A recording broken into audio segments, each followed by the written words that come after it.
We're setting out on an expedition to save our river's grasses. Environmental experts are working with local residents to restore the St. Johns River from recent hurricanes. After back-to-back hurricanes, Matthew and Irma, we basically lost 99% of the submerged aquatic vegetation in the St. Johns River from Lake George north all the way to Mayport. St. Johns River keeper Lisa Reineman says scientists are working with local anglers and homeowners along the river to assess the vegetation and collect water samples. We basically leave from Jacksonville on our boat, and we travel by river, and we go from site to site visiting with homeowners as well as friends and community stewards at each dock at each location. Today we will be visiting stops along the St. Johns and St. Johns County at Fruit Cove, Orangedale, as well as along Coley Cove. Reineman explains why the assessment is so important. So the river submerged grasses are the kidneys of the river, so they're critically important to river health, and they're also habitat for our recreational and commercial fisheries. So real important to our seafood industry as well as all of our fishermen that enjoy the St. Johns River. Reineman says if you're out on the river, you can help too. If you're seeing healthy grasses, that's great. We want good news. But also if there's areas that you once visited that had grasses and they're gone, we wanted those reports as well. And you can let us know at stjohnsriverkeeper.org. For St. Augustine's Local Morning News, I'm Daryl Moody.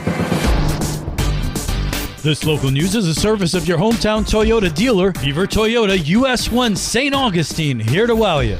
Like leopards don't change their spots, pedophiles are always pedophiles. So the longer we could have him incarcerated, the safer our communities are. State Attorney R.J. Larissa tells Liz Ryan how long this dangerous criminal will be locked up. In June, a St. Johns County jury found Anthony Guadalupe guilty on 12 counts of lewd and lascivious molestation on a person less than 12 years of age. Friday, the former daycare employee learned his fate. 70 years in the Florida State prison system. The bottom line on him is that he is a danger to our community, and more specifically, a danger to our children. Larissa added that although they asked for a life sentence, 70 years is a significant sentence, and I'm grateful that we've got him off the streets. this was a long and grueling trial for all involved. Well, you know, I sat in the courtroom with the family members that were there. You can't imagine how difficult it is to, one, have a child that's abused sexually at a tender age, and then to have to testify at trial, and then ultimately to testify at the sentencing. They're a brave bunch of folks who love their children, and I can tell you that it was a very emotional day.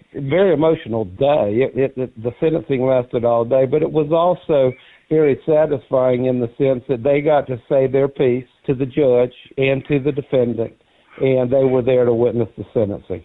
For St. Augustine's Local Morning News, I'm Liz Ryan. Here's a preview of today's St. Johns County Commission meeting. The consent agenda is a bundle of items that are voted on without discussion as a package. Items of note on the consent agenda are the replacement of the Volano Beach Nature Greenway Boardwalk at a cost of $750,000. Wayne Larson, Public Affairs Director for St. Johns County. We do have a couple items of interest. There is plans for a public safety update, as well as our service delivery update. As a reminder, every month we provide an update to the community on various services and programs and events that we provide to the community. It's a great way to communicate. In addition is the appointment of 3 special magistrates, James E. Bedsole, Patrick Kennedy, and Derry K. Lassiter Young. They will assess fines against violators of certain county codes and ordinances at a rate of $270 per hour. The award of a contract to Southern Cleaning Services to provide janitorial service for government buildings for an annual amount of $191,845. Also, the commissioners will award a contract to Petticoat Schmidt Civil Contractors for improvements to Racetrack Road from West Peyton Parkway to Bartram Park Boulevard at a price of $4,030,000. Of course, there is public comment during the meeting, and There is also public comment that is time certain at 11:30. The meeting is open to the public and begins at 9 a.m. in the County Auditorium on San Sebastian View. For St. Augustine's Local Morning News, I'm Karen Johnson.